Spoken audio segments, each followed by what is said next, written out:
ஜனா சொல்றாங்க அரவிந்த் ஃபேமிலி கிட்ட தேனும் அரவிந்தும் ஒருத்தர் விரும்புறாங்க. வர்ஷினி கல்யாணத்தையும் தேனு கல்யாணத்தையும் ஒரே மேடையில நடத்தலான்னு நான் முடிவு பண்ணிருக்கேன்னு அரவிந்த் ஃபேமிலி கிட்ட சொல்றாங்க. எல்லாருக்கிட்டையும் சொல்றாங்க. கணேஷ் டீ குடிச்சுக்கிட்டு இருக்கப்ப ஜெயப்பிரகாஷ பாக்குறாரு.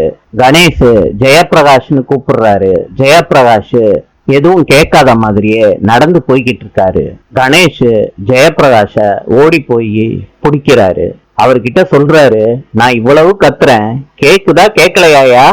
ரத்தனம் சொல்றாரு, எனக்கு ஆக்சிடென்ட் ஆயிடுச்சு, பழசெல்லாம் மறந்துருச்சியா. தேனு சொல்றாங்க தமிழ் கிட்ட, எனக்கு இந்த கல்யாணம் வேண்டாங்க்கா, ஜனமா நடத்துற கல்யாணம், அப்பாவும் அம்மாவும் இந்த கல்யாணத்துக்கு வர முடியுமாக்கா?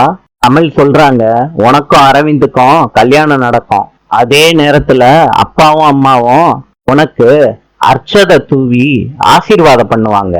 இது உனக்கு கொடுக்கிற சத்தியம். தமிழ் அவங்க அப்பாவை தேடுறதுக்காண்டி போலீஸ் கூட ஜீப்ல போறாங்க. பக்கத்து கடைக்காரங்க கிட்ட எல்லாம் அவங்க மொபைல்ல இருக்க போட்டோவை காமிச்சு கேக்குறாங்க. கணேஷ் சொல்றாரு ஜெயப்பிரகாஷ பார்த்து, உனக்கு பழசெல்லாம் மறந்துருச்சோ, இவனை வச்சே தமிழ காலி பண்ணிடுவோன்னு மனசுக்குள்ள நினைக்கிறாரு. ஜெயப்பிரகாஷ கூட்டிட்டு வர்றாரு. நாளை சந்திப்போம்.